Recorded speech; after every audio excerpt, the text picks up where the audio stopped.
conta-se a história de um homem que queria viajar conhecendo a Europa. E ele fez toda sorte de economias, juntou todo o dinheiro que pôde. Ele queria viajar pelo mar Mediterrâneo, num cruzeiro muito bonito. Ele sonhava andar pelas ruas de Roma, de Atenas, de Istambul. E então ele economizou por muito tempo cada centavo, até juntar dinheiro suficiente para a passagem nesse cruzeiro. Com o dinheiro era escasso, com muito sacrifício, ele levou consigo uma mala cheia de latas de feijão, de caixas de biscoito e saquinhos de limonada em pó, porque era isso que ele iria consumir todos os dias. Durante a viagem, ele teria adorado participar das muitas atividades oferecidas no navio. Exercitar-se na sala de ginástica, jogar minigolfe, nadar na piscina. Invejava aqueles que iam ao cinema, aos shows e às apresentações culturais presentes ali no navio. E como ele ansiava provar das refeições. Eram verdadeiros banquetes. Cada refeição parecia um banquete. Mas o homem não queria gastar muito. Cada refeição, ele fugia para a sua cabine e se alimentava das suas latas de feijão, do seu pacote de biscoitos e da sua limonada em pó. Interessante. Ele conseguiu ver as cidades. Ele conseguiu ir nos lugares que ele desejava. Mas durante a viagem, a maior parte da viagem, ele ficou na sua cabine e consumiu o seu pouco de alimento. No último dia do cruzeiro, um membro da tripulação o procurou e perguntou para ele: qual festa de despedida você vai participar? Ele falou: festa? O membro da tripulação disse: sim, nós temos muitas festas, você pode escolher o que você quer ir.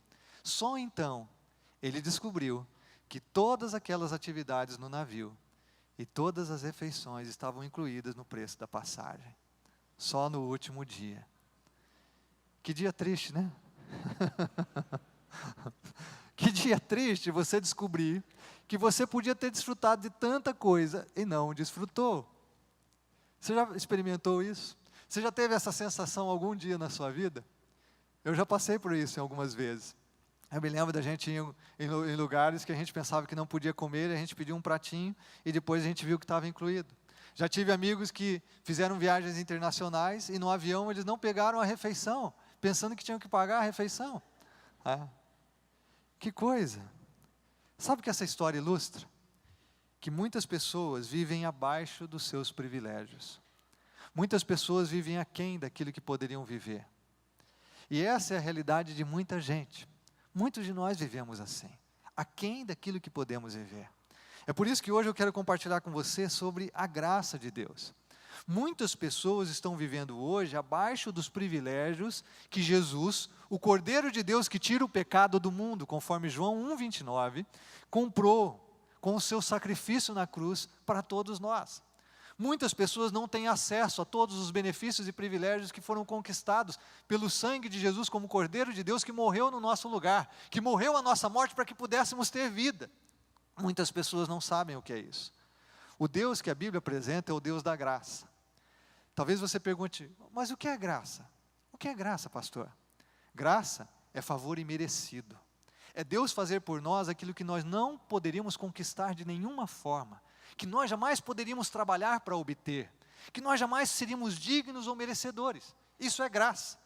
Graça é aquilo que nós recebemos sem nenhum mérito em nós, sem nada que pudéssemos oferecer em troca, e nada que nos tornasse dignos. Quero que você entenda aqui nessa noite, dentre todas as religiões no mundo, e há várias religiões no mundo, nenhuma religião apresenta o conceito da graça. Somente o cristianismo apresenta o conceito da graça. Deus sacrificando no lugar do ser humano. Deus pagando o preço dos pecados do ser humano. Deus fazendo pelo ser humano aquilo que o ser humano não poderia fazer por si mesmo. Somente o cristianismo apresenta o conceito da graça. Algumas religiões, as pessoas precisam fazer sacrifícios, promessas, para receberem dádivas de Deus. Outras religiões, a pessoa tem que olhar para dentro de si e desenvolver a sua espiritualidade com base no seu esforço próprio.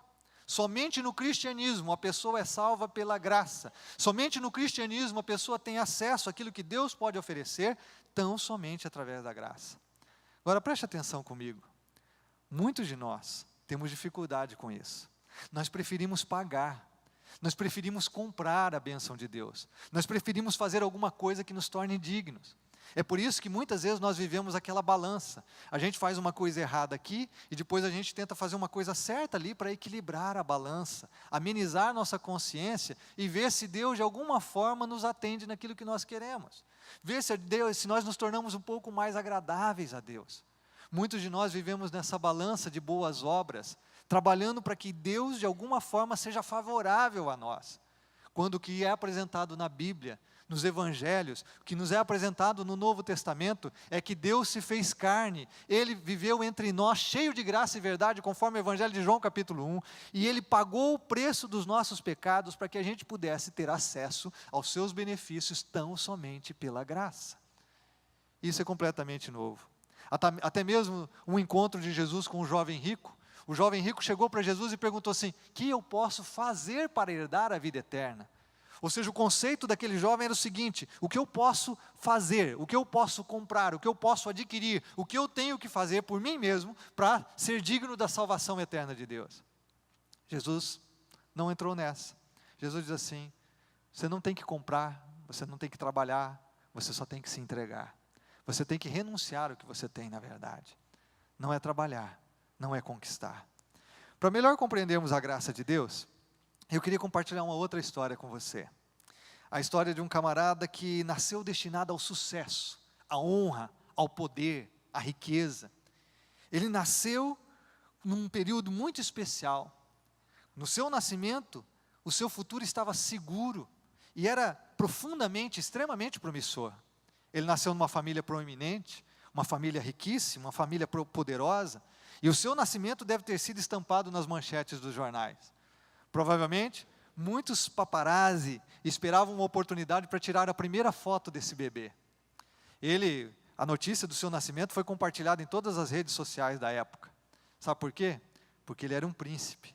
Ele era neto do primeiro rei de Israel, o grande rei Saul, e ele era filho de Jonatas, o primeiro na sucessão do trono.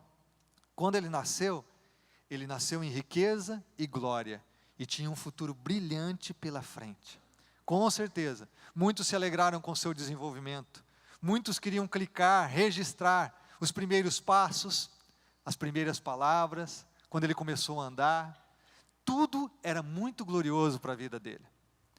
Mas sabe, a história dele teve uma dessas esquinas em que tudo muda. Eu não sei se você está aqui nessa noite e já viveu isso. Uma esquina da sua vida em que as coisas mudam de forma abrupta, do dia para a noite ou da noite para o dia. Esse menino, quando tinha 5 anos, sofreu uma violenta mudança na sua vida. Tudo mudou de forma repentina. O seu avô, o grande rei Saul, seu pai, o príncipe Jonatas, foram para uma batalha contra os filisteus, um povo inimigo do povo de Israel. E eles sofreram uma derrota muito grande. Seu avô e seu pai faleceram, foram mortos naquela batalha. Daquele dia em diante, a vida dele mudou completamente. O palácio, que era o lugar mais seguro que ele poderia estar, agora se tornou o lugar mais perigoso. Como resultado disso, a ama dele, a sua babá, que cuidava dele durante toda a infância, pegou no colo e tentou fugir com medo de assassinos que queriam tirar a vida dele. Ali aconteceu um acidente e ele fraturou os pés. Se fosse num momento talvez mais pacífico, ele teria o atendimento correto, ele não teria sequelas, talvez não. Mas como era um momento de fuga, sem muito recurso, a Bíblia diz que esse menino se tornou aleijado de ambos os pés. O nome dele é um nome interessante, diferente. Você que ainda vai ter filhos, quem sabe você pode considerar colocar o nome desse menino no seu filho. O nome dele é Mefibosete, nome muito bonito, né? Mefibosete. Ele era príncipe de Israel. Como eu disse, ele tinha um futuro brilhante pela frente. Mas, em terror e confusão, a sua vida mudou radicalmente. Agora, a história é muito interessante, porque do dia para a noite, aquele que era príncipe se torna fugitivo. Aquela criança com saúde perfeita se torna um aleijado. Uma pessoa com um presente de glórias e com um futuro de riquezas e prosperidade, agora se torna um miserável lutando para sobreviver. É interessante a vida de Mefibosete, porque quase 20 anos depois, a vida dele muda radicalmente de novo. Acontece uma outra esquina, uma outra virada na vida dele, que ele jamais poderia imaginar. E é aí que eu queria que você lesse um texto bíblico comigo, para nós vermos a história de Mefibosete e compreendermos algumas verdades dessa graça de Deus que é tão disponível a mim e a você. Você pode abrir sua Bíblia em 2 Samuel capítulo 9, é um livro do Velho Testamento que conta a história desse menino chamado Mefibosete. O texto vai estar também na projeção, você pode ligar a tua Bíblia aí no smartphone e acompanhar. O texto diz que o rei Davi, que havia se tornado rei no lugar de Saul, agora já com o trono estabelecido, num período de glória, a Bíblia diz que esse rei se lembrou de uma promessa que havia feito a Jonatas, o seu melhor amigo. E aí olha o que acontece nessa história. E disse Davi, o rei Davi: há ainda alguém que tenha ficado da casa de Saul para que eu lhe faça benevolência por amor de Jonatas, que era o seu grande amigo? Havia um servo na casa de Saul cujo nome era Ziba, e o chamaram à presença de Davi, e disse-lhe o rei: és tu Ziba? E ele disse: servo teu. E disse o rei: não há ninguém ainda, ou não há ainda alguém da casa de Saul para que eu use com ele da benevolência de Deus? Então disse Ziba ao rei: ainda há um filho de Jonatas, aleijado de ambos os pés. E disse-lhe o rei: onde está? Disse Ziba ao rei: eis que está em casa de Maquir, filho de Amiel, em Lodebar. Então mandou o rei Davi e o tomou na casa de Maquir, filho de Amiel, de Lodebar. E Mefibosete, filho de Jonatas, o filho de Saul, veio a Davi, e se prostrou com o rosto por terra, e inclinou-se, e disse Davi: Mefibosete. E ele disse: eis aqui teu servo. Disse-lhe Davi: não temas, porque de certo usarei contigo de benevolência por amor de Jonatas, teu pai. E te restituirei todas as terras de Saul, teu pai, e tu sempre comerás pão à minha mesa. Então se inclinou e disse: quem é teu servo, para teres olhado para um cão morto tal como eu? Então chamou Davi a Ziba, moço de Saul, e disse-lhe: tudo o que pertencia a Saul e a toda a sua casa tenho dado ao filho do teu senhor. Trabalharás, pois, a terra, tu e teus filhos e teus servos, e recolherás os frutos para que o filho de teu senhor tenha pão para comer. Mas Mefibosete, filho do teu senhor, sempre comerá pão à minha mesa. E tinha Ziba 15 filhos e 20 servos. E disse Ziba ao rei: conforme a tudo quanto meu senhor o rei manda seu servo, assim fará teu servo. Quanto a Mefibosete, disse o rei, comerá à minha mesa como um dos filhos do rei. E tinha Mefibosete um filho pequeno, cujo nome era Mica. E todos quantos moravam em casa de Ziba eram servos de Mefibosete. Morava, pois, Mefibosete em Jerusalém, porquanto sempre comia à mesa do rei, e era coxo de ambos os pés. Palavra do Senhor, a todos nós. Por duas vezes nesse texto, o texto diz que ele era coxo de ambos os pés. Talvez você não entenda muito porque essa história demonstra tanto a graça.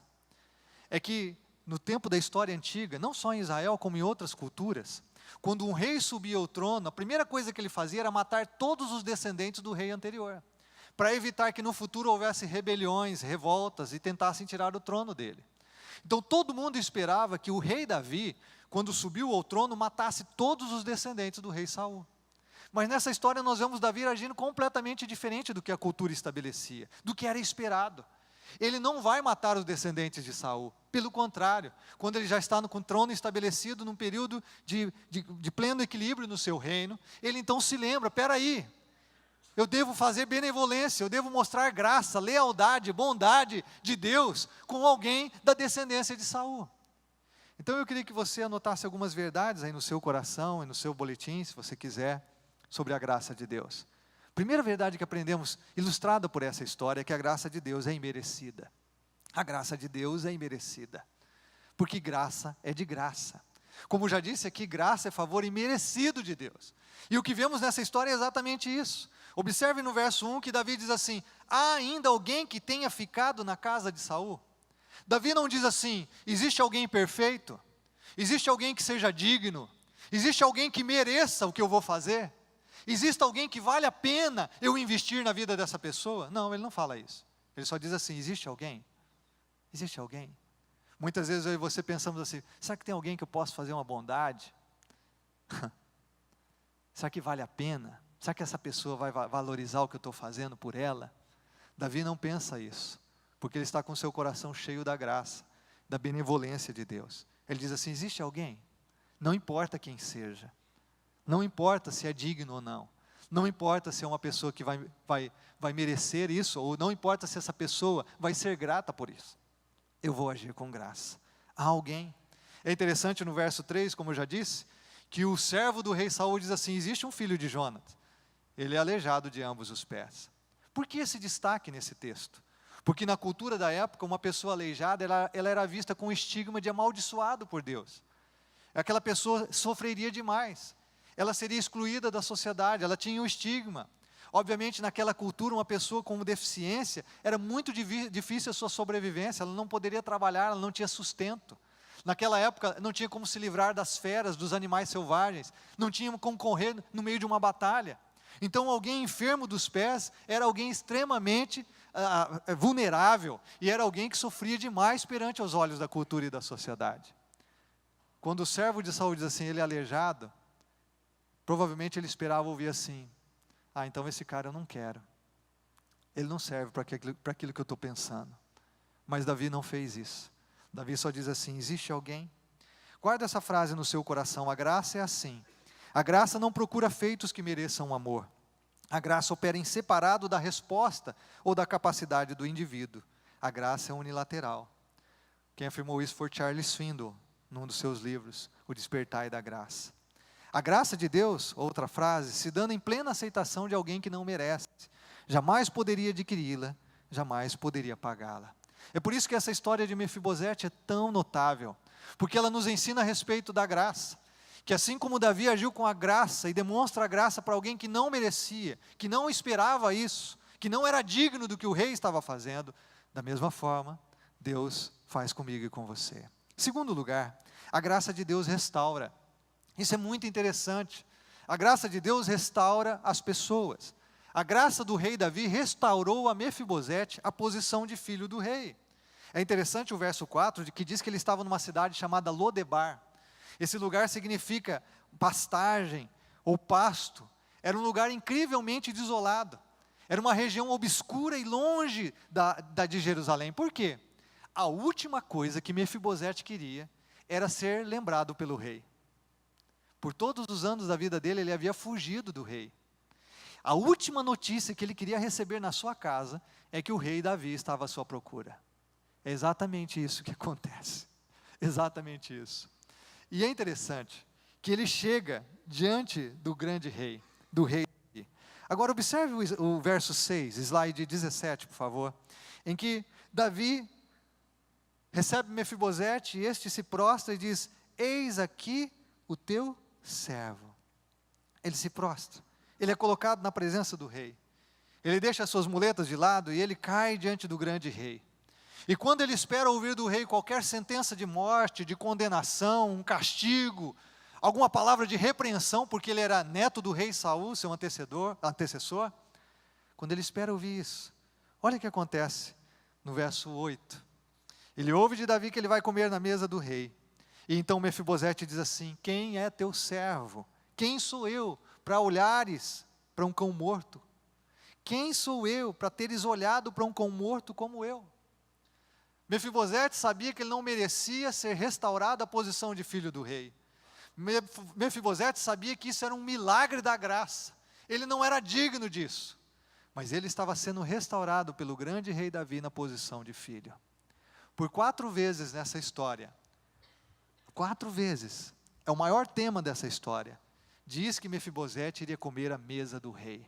Porque isso significava que aquela posição de filho do rei, membro da família real, que ele havia perdido naquele acidente, quando seu avô e seu pai morreram em batalha, aquela posição que ele havia perdido mais de 20 anos atrás, estava sendo restaurada. Agora ele iria sentar com os filhos do rei à sua mesa. Você pode imaginar? O rei Davi sentado na sala do banquete, uma mesa enorme, cheia de iguarias, alimento farto, e aí vem os filhos do rei Davi, Amon, um homem magnífico, Joabe, Absalão, que tinha um cabelo muito comprido e pesado, conforme a Bíblia, Tamar, diz que era uma mulher lindíssima, filha do rei Davi, Salomão, um homem mais nobre, mais sábio da terra. Todos os filhos de Davi sentam-se à mesa, e de repente eles ouvem um barulho, e vem Mefibosete com as suas muletas. da família que era do rei antecessor, e senta-se àquela mesa, como um dos filhos do rei, para comer do que o rei está comendo, para desfrutar da segurança, do acolhimento, do refúgio do palácio, e de todas as riquezas do império, como qualquer um dos filhos de Davi. Isso é restauração plena. Tudo que Mefibosete havia perdido, foi restaurado a ele. Você viu no texto que nós lemos, o servo de Saul iria trabalhar para ele, todos os bens seriam voltados para ele. Ele ganhou tudo, muito mais do que ele podia imaginar. E isso é a graça que restaura, a graça que oferece o melhor a cada um de nós. Essa é a graça. Em terceiro lugar, o que vemos aqui é que a graça de Deus lança fora o medo. A graça de Deus arranca o medo. E é muito significativo isso nessa história, porque, como eu já disse, a última notícia que Mefibosete queria ouvir é que o rei estava à sua procura. Você pode imaginar um fugitivo, anos, foi para um lugar isolado. Talvez qualquer barulho de um cavalgar de cavalos, qualquer barulho de pessoas chegando na região dele, ele ficaria assustado. Você pode imaginar quantas noites mal dormidas esse camarada teve, morrendo de medo de que o rei o encontrasse. Você pode imaginar quantos fantasmas na alma, como é que ele teve que sobreviver ao medo. E agora, quando ele chega diante de Davi, o verso 7 diz que Davi diz assim: não temas. As primeiras palavras de Davi, ele assegura proteção, assegura segurança, ele diz: não temas. Não temas. Você sabia que esse foi o mandamento mais proclamado por Jesus? Todos os mandamentos que Jesus pronunciou às pessoas, esse foi o mais pronunciado. Os estudiosos dizem que há 365 não temas na Bíblia. Ou seja, nós temos um não temas para cada dia do ano, para cada um de nós. Não é interessante que esse seja o mandamento mais dito por Deus? Não temas. Quando Jesus estava entre os homens, cheio de graça e verdade, com o poder do Espírito Santo sobre a sua vida, operando milagres, muitas pessoas que se aproximaram dele tiveram medo. Mas Jesus disse para elas: não tenham medo. Jesus nunca se apresentou de cara fechada, nunca se apresentou diante das pessoas chacoalhando ou movimentando um cacetete. Ele nunca se apresentou diante das pessoas com o coração endurecido ou com ar de superioridade. Jesus sempre se apresentou às pessoas de braços abertos, e sempre quis garantir a elas segurança, dizendo: não temas, não temas, não temas. Eu queria fazer algumas aplicações aqui, para mim e para você, dessas três verdades que eu mencionei nesse texto. Há tantas outras que eu poderia mencionar, mas dessas apenas três. Primeira, a graça de Deus é imerecida. Assim como Davi demonstrou graça a Mefibosete, Deus demonstra graça a mim e a você. Deus demonstra graça a um pecador por amor a seu Filho Jesus Cristo e pelo preço que Ele pagou na cruz. Hoje Deus continua buscando pessoas espiritualmente deficientes, mortas por causa da depravação do pecado, perdidas em suas misérias, pessoas escondidas de Deus, quebrantadas, amedrontadas e confusas. É importante você entender que Mefibosete não foi só excluído da mesa do rei, ele também era um fugitivo, ele escolheu fugir. Muitos de nós fugimos de Deus. Alguns de nós fugimos de Deus por ignorância. Alguns de nós fugimos de Deus porque somos os deuses da nossa própria vida. Alguns de nós fugimos de Deus porque tememos aquilo que vai nos acontecer, como se Ele fosse fazer algo que nos prejudicasse. Alguns de nós fugimos de Deus justamente porque nós não compreendemos que Ele é o Deus de toda a graça. De toda a graça. Quando eu e você pensamos no que Deus fez em Cristo, Ele fez muito mais do que poderíamos imaginar. Deus morreu por mim e por você. Ele não pediu que eu e você mudássemos. Jesus não morreu na cruz do Calvário e diz assim: quando você melhorar, eu vou deixar que você desfrute do meu amor, desfrute dos benefícios do meu sacrifício por você. Não. Jesus morreu por nós, sendo nós ainda pecadores. Como Mefibosete, nós também não merecíamos nada, não tínhamos nada, não podíamos oferecer nada a Deus. Estávamos escondidos quando Ele nos achou. Hoje de manhã nós também tivemos testemunhos da Sônia, do Daniel, pessoas que foram transformadas por Jesus estavam escondidas na sua própria vida. Eu só conheci Jesus quando eu tinha 18 anos. Venho de um background católico. Conheci Jesus, o Evangelho, como estou tentando compartilhar com você nessa noite, somente quando eu tinha 18 anos. Porque fugi para a religião. Depois da minha adolescência, fugi para o pecado. Fugi para aquilo que eu achava que deveria ser a minha vida. Somente quando a minha fuga terminou. E eu pude compreender a graça. É que a minha vida foi transformada. O Daniel estava falando nessa manhã que ele tinha tomado a decisão de tirar a sua vida, porque a vida não fazia mais sentido. E que ele ia gastar todo o dinheiro, e então ele ia tirar a vida.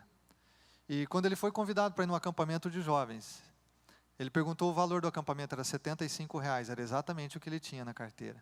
E ele disse, eu vou gastar esse meu resto de dinheiro, eu vou curtir esse acampamento que estão me convidando, e depois eu tiro a minha vida.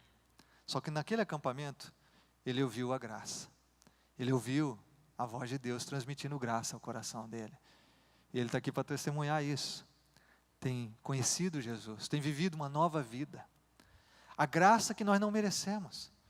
Eu vivi nos meus vícios, eu me vi no meu pecado, eu fiz coisas que eu tenho vergonha, completamente vergonha até de lembrar. Tem coisas que me fazem tremer por dentro, de como eu fui capaz de fazer. Deus me buscou quando eu não o queria. Deus me buscou quando eu resisti a Ele. E isso é graça. Esse senso de que a gente não merece absolutamente nada de Deus. Mas Deus, na sua paciência, derrama graça sobre a nossa vida. Deus ainda tem bondade para com a gente. Deus não desiste da gente. Queria dizer para você que está aqui nessa noite, Deus não desistiu de você em nenhum momento. Não importa o quanto você esteja fugindo dEle. Não importa o quanto você esteja fugindo para a religião, ou para as suas virtudes, ou nos seus pecados. Não importa. Deus está sempre à sua procura. Sempre a voz de Deus estará ressoando e dizendo assim, a quem eu posso abençoar? A quem eu posso mostrar minha benevolência, minha bondade? Talvez você esteja aqui nessa noite. Tem vivido aquém do privilégio que Deus conquistou com o sacrifício do seu próprio Filho. A graça de Deus é merecida. Eu não mereço, você não merece. Agora, é interessante. Alguns de nós vivemos afundados no pecado, no vício, fizemos coisas erradas e tínhamos consciência de que éramos pecadores. Fugindo de Deus, da mesma forma. Outros de nós que estão aqui nessa noite, sempre viveram uma vida certinha socialmente, com virtudes, sempre viveram coisas, talvez até dentro da religião e da igreja. E aí você pensa assim, eu não preciso da graça porque eu mereço a graça. Mas lembre-se, a graça é imerecida. Eu estava lendo uma história essa semana que tocou meu coração. Um juiz e um condenado, que ele mesmo havia condenado, há anos atrás, se ajoelharam na igreja para tomar a Santa Ceia, a ceia do Senhor. E eles oraram, participaram da ceia, da mesa da comunhão diante de Deus, e depois se levantaram. Aquele ex-assaltante foi embora, e aí o pastor veio conversar com aquele juiz, e aí o juiz diz assim, puxa, que manifestação maravilhosa da graça de Deus nessa manhã, eu e aquele camarada, que foi um assaltante, que eu mesmo condenei na justiça, hoje ele já pagou a pena, e ele está aqui restaurado, Jesus transformou a sua vida, e eu e ele podemos hoje orar a Deus, na presença de Deus todo o nosso coração. Aquele pastor falou assim, muita graça, muita graça. Aí o juiz diz assim, mas a graça é muito maior, pastor, muito maior. E o pastor disse, sim, é muita graça. Aí o juiz virou para ele e disse assim, mas quem o senhor está pensando? O pastor disse assim, eu estou pensando no assaltante. Né? Que milagre da graça, Deus transformar a vida dele. O juiz virou para ele e disse assim, não, a graça maior não é com o assaltante, a graça maior é comigo. Porque o assaltante sabia que ele precisava de Cristo para salvá-lo dos pecados. Mas olha para mim, eu fui ensinado desde a infância a ser um cavalheiro, a cumprir a minha palavra, a fazer minhas orações, a ir à igreja. A história que se deu na Inglaterra, ele diz, eu estudei em Oxford, recebi meu diploma, fui advogado, eventualmente me tornei juiz. Pastor, nada a não ser a graça de Deus podia ter me levado a admitir que eu era um pecador igual aquele assaltante. Levou muito mais graça para me perdoar do meu orgulho, da minha confiança própria, para me levar a reconhecer que eu não sou melhor aos olhos de Deus do que ninguém, inclusive daquele assaltante que eu mesmo enviei à prisão. A graça de Deus foi muito maior comigo. Sabe de uma coisa? Eu acho que a graça de Deus, ela é maior para todo mundo que reconhece que precisa dela. Eu posso ser um pecador perdido aos olhos das pessoas, ou eu posso ser alguém cheio de virtudes, de religião, de boas ações, mas ambos, todos nós, precisamos dessa graça, e nada nos faz dignos dela, absolutamente nada, porque eu e você sabemos, que nós podemos fazer boas ações às pessoas, boas coisas, mas com motivos errados, ainda nos orgulharmos daquilo que estamos fazendo, muitas vezes fazemos como troca, ou por egoísmo, ou para aliviar nossa consciência diante das pessoas e diante de Deus. Todos somos pecadores, carentes dessa graça imerecida. Nós vimos aqui, conforme Paulo afirma em Romanos 5:20, que onde abundou o pecado, Romanos 5:20 diz, onde abundou o pecado, superabundou a graça. Onde há o nosso pecado, a graça de Deus é sempre maior. A graça de Deus é sempre mais abundante, ela é mais poderosa, ela cobra o nosso pecado. Nós vimos também que a graça de Deus restaura. Mefibosete foi colocado num lugar de honra como filho do rei. Eu e você também começamos bem, assim como Mefibosete. Quando nós nascemos criados à imagem e semelhança de Deus. Deus nos criou com um propósito perfeito. Mas o que aconteceu? Ao longo da nossa vida, o pecado que nos habita foi nos distanciando de Deus. Nós fomos nos tornando deuses da nossa própria vida. É verdade que podemos ter tido influência da nossa cultura familiar, das pessoas à nossa volta, mas nós somos responsáveis pelas pessoas que nós nos tornamos. Mefibosete começou muito bem, até os 5 anos ele era filho do rei, mas depois a vida dele mudou drasticamente. Eu e você também, nascemos como um propósito, nascemos como filho daquele que é o Criador do universo. Deus tinha um propósito bom para mim e para você, mas também nós caímos no nosso pecado, caímos no nosso orgulho, no nosso egoísmo, e nos afastamos de Deus. Agora a graça de Deus em Cristo de novo vem para restaurar a mim e a você a posição de filhos. Eu e você podemos ser restaurados à posição de filhos do rei, filhos do rei. Vamos sempre lembrar que abaixo da mesa estão nossas pernas, enfraquecidas, sem força, mas acima da mesa, nós somos filhos do rei e vamos comer do banquete. Nós vamos sempre lembrar que nossos pés são de barro, que nós somos pecadores sim, nós somos fracos, que nós podemos realmente cair a qualquer momento, mas acima da mesa nós somos filhos do rei, e a graça de Deus é capaz de nos sustentar ali como filhos do rei, e transformar a nossa vida dia a dia, de tal forma que nós vivamos para a glória dele. Nossas pernas vão ser só lembranças de que nós somos fracos, mas que amamos e servimos a um Deus forte, capaz de nos sustentar. A graça de Deus restaura. Deus enviou Jesus Cristo para morrer na cruz do Calvário, para restaurar a humanidade à posição de filhos. A graça de Deus está disponível a você para restaurar você, a posição de filho de Deus. Livre acesso à presença do Pai, desfrutar do poder sobrenatural do Espírito Santo, de um relacionamento próximo com Deus, de uma comunhão verdadeira, desfrutar de sentido e propósito para a sua existência, de paz na alma, desfrutar de uma alegria que não vem das coisas nem das circunstâncias, mas uma alegria perene no seu coração. Desfrutar de tudo que Deus tem e pode oferecer. É interessante também que nós vimos que a graça de Deus lança fora o medo. Nós vivemos na geração do medo. Psicólogos, psiquiatras, antropólogos, sociólogos, muita gente escrevendo sobre isso. Nós somos a geração do medo.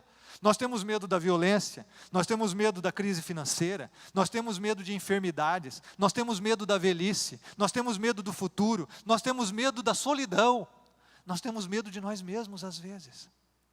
Nós somos a geração do medo. Não é tão maravilhoso a gente saber que o Deus da Bíblia, não o Deus das religiões, o Deus da Bíblia, revelado nos Evangelhos, é o Deus da graça, que diz a mim e a você, não temas, que nos liberta do medo. A Bíblia diz na primeira carta de João, que o amor de Deus lança fora todo o medo. Não é interessante isso? Eu queria que você olhasse para essa história de Mefibosete como uma parábola, como uma alegoria da nossa própria vida. Nós fomos criados à imagem e semelhança de Deus, nos distanciamos dele, e Deus em Cristo nos reconcilia, Deus em Cristo nos restaura a posição de filhos.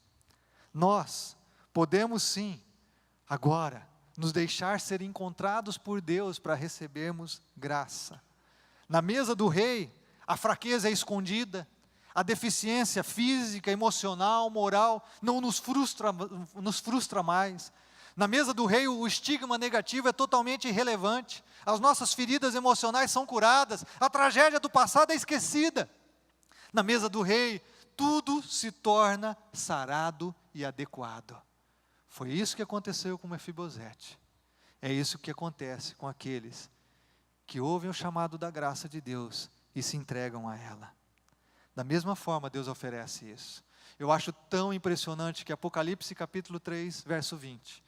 Jesus diga o seguinte, ele diz, eis que eu estou à porta, eis que estou à porta e bato, se alguém ouvir a minha voz Veja, a mesma expressão do rei Davi no Velho Testamento. Jesus disse, se alguém ouvir. Ele não disse se alguém perfeito, se alguém que merece, se alguém que é digno, se alguém que se esforça, se alguém que vale a pena. Jesus só diz assim, se alguém ouvir. É para todo mundo. A graça de Deus é para todo mundo. Se alguém ouvir a minha voz, abrir a porta do seu coração, eu vou entrar. Eu vou cear com ele e ele comigo. Comer significa intimidade, comunhão. Nos tempos bíblicos, comer junto com uma pessoa significa que você tem intimidade, segurança, relacionamento emocional, calor. Não é como hoje eu e você sentamos no shopping e dividimos a mesa com alguém que nós nem conhecemos, nós comemos o nosso pratão aqui, ele come o dele lá e a gente nem conversa. Na época de Jesus não era assim, na época do rei de Davi, Davi não era assim. Comer significava intimidade. E Jesus está dizendo, se alguém ouvir minha voz e abrir a porta do coração, eu vou comer com você, você vai comer comigo. Nós vamos ser amigos. Vai ter calor emocional, vai ter presença, conforto, vai ter segurança nesse relacionamento, nós vamos ser realmente íntimos. Conhecer Jesus não é conhecer religião, conhecer Jesus é conhecê-lo pessoalmente, é experimentarmos do calor da sua presença, do seu amor que nos cobre e que nos sara, é experimentarmos da presença do seu Espírito Santo no nosso coração. Jesus está batendo na porta do coração, todos nós nessa noite. Se você está ouvindo a voz de Deus, você pode abrir a porta. Ele não vai fazer isso por você. Ele vai chamar você. Ele vai falar ao seu coração. Mas quem abre a porta é você. Mefibosete teve que receber a graça. Davi ofereceu tudo aquilo. Mas já pensou se Mefibosete pensasse assim, não, o rei, acho que falou isso só para me enganar. Talvez ele está me dando comida hoje aqui para me matar amanhã. Eu vou fugir daqui. Eu não quero isso. Ele poderia ter feito isso. Há pessoas que resistem à manifestação de graça das pessoas. Há pessoas que resistem à manifestação da graça de Deus. Pelo contrário, Mefibosete se abriu, ele disse, quem sou eu? Sou um cão morto, eu não mereço nada, rei. Muito obrigado.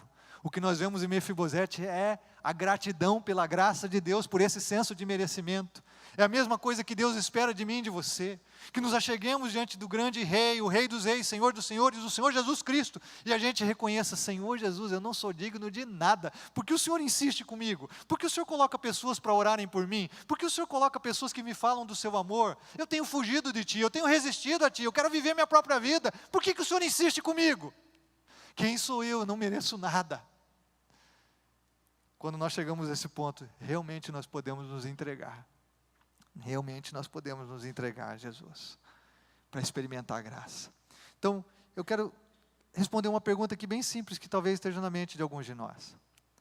O que eu preciso fazer para experimentar toda a graça de Deus e sentar-me à mesa do grande rei? O que eu preciso fazer?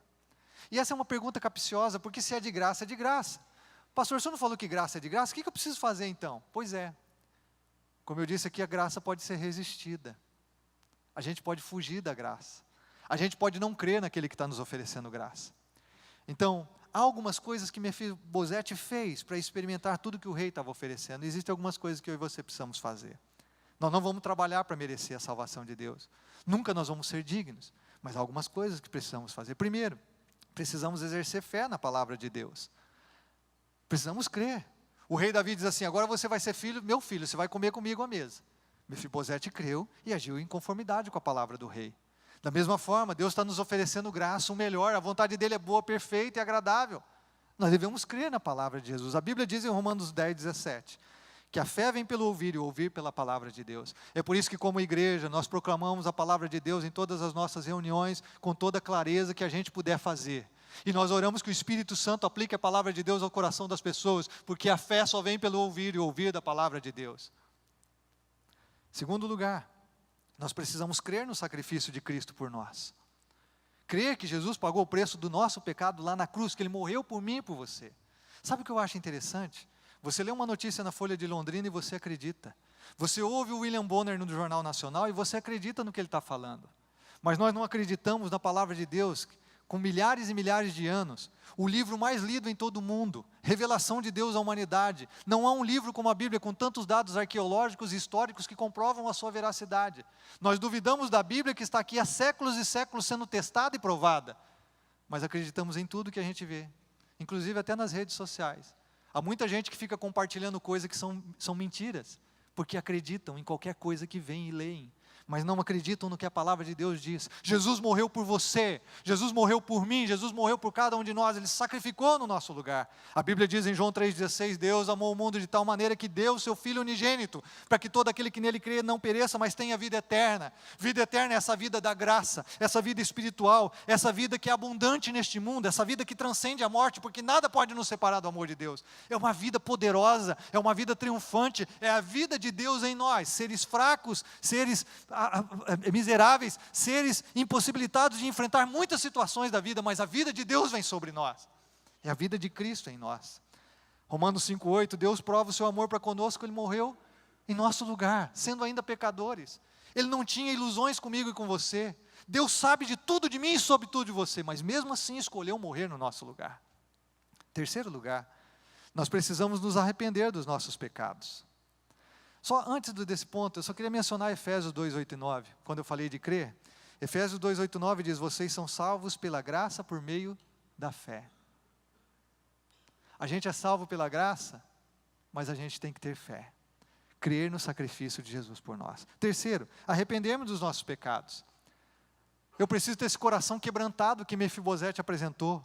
Esse coração de senso de indignidade, de gratidão por ser alcançado pela graça. Romanos 3,23, todos pecaram e estão destituídos da glória de Deus, estão separados da glória de Deus. Por isso que eu e você precisamos de Cristo, precisamos da graça, para sermos restabelecidos na posição de filhos. Quarto lugar, nós precisamos aceitar Jesus pessoalmente, como nosso Senhor, como nosso Salvador. Você viu o texto de Apocalipse 3,20, ele diz, eu estou à porta e bato. Mas você precisa abrir a porta do coração. Você precisa tomar uma decisão no seu coração. Acho muito interessante também o texto de João 1, 11 e 12. Jesus veio para o povo judeu, mas o povo judeu o rejeitou. Agora a Bíblia diz que todos quantos o receberam, aos que creram no seu nome, deu-lhes o direito de se tornarem filhos de Deus. Preste atenção. Nós voltamos à posição de filhos, comemos do banquete real, quando nós recebemos Jesus no nosso coração. É preciso que você faça uma oração de entrega. É preciso que você tenha uma atitude de manifestar a sua fé em Cristo, de se entregar e tome uma decisão definitiva por Jesus no seu coração. E em último lugar, nós precisamos seguir Jesus por toda a caminhada. Toda a caminhada. Quem é alcançado pela graça não quer nunca mais se afastar da graça. Se eu e você fomos alcançados pela graça mesmo, nunca mais nós queremos nos afastar da graça. Eu estou vivendo na graça do Evangelho há 28 anos. Nunca teve um dia que eu pensei em me afastar da fonte da graça que é Jesus. Não porque eu mereço, porque eu sou digno, porque eu sou bom, mas porque a graça dele é tão abundante e poderosa que eu nunca mais quero me afastar da fonte de toda a graça que é Jesus. Jesus disse em Mateus 4,19, sigam-me, eu os farei pescadores de homens, andem comigo, vamos seguir junto a vida. Enquanto você vai seguir a vida, você vai ganhar um novo sentido e propósito, você vai ser bênção na vida das pessoas, você também vai ser um canal de graça na vida de outros. E é isso que muitos de nós estamos tentando fazer, compartilhar o amor de Deus com os nossos amigos, com os nossos familiares, falar que existe uma graça, que existe uma vida diferente, não porque somos bons, nada disso. Por favor, não entenda isso, mas porque existe, Deus é bom, porque Ele é o Deus de toda a graça, e nós podemos andar com Ele porque Ele nos oferece essa possibilidade de segui-lo por toda a nossa existência, por toda a caminhada. Nós vamos cantar um hino agora, que é a história de um cara que viveu a graça. Ele foi capitão do navio negreiro. Por muitas e muitas viagens, ele levou escravos do norte da África para os Estados Unidos. Ele era um inglês. Ele cometeu atrocidades terríveis, ele matou gente, ele viu muita gente morrendo de fome, de doenças dentro do seu navio, mas sabe o que aconteceu? Um dia ele passou por uma tempestade terrível, ele pensou que ele ia morrer. Depois de ter sobrevivido a essa tempestade, ele se entregou a Cristo.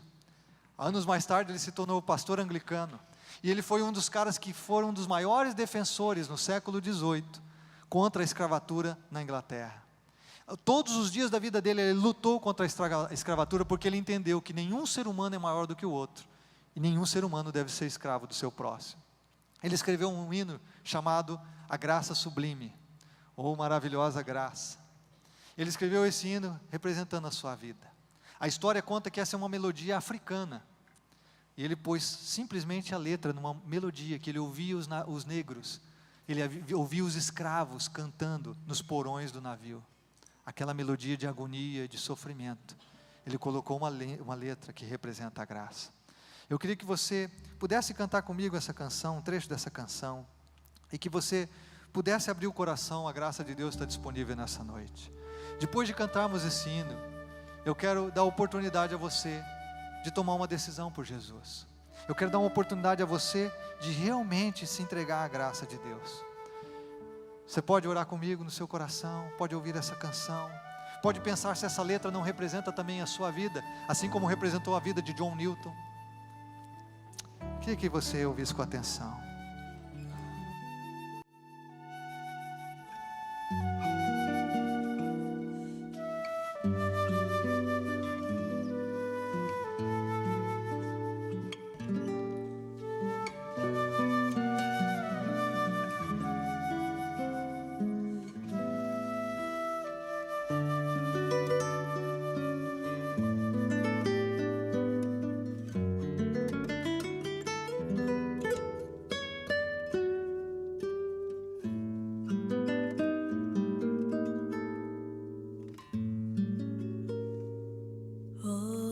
Graça sublime do Senhor, perdido me achou,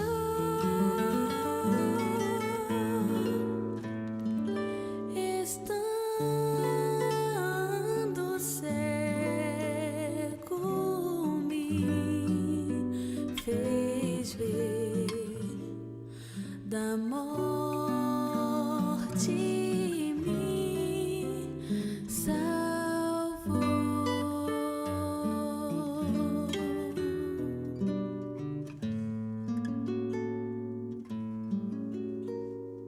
A graça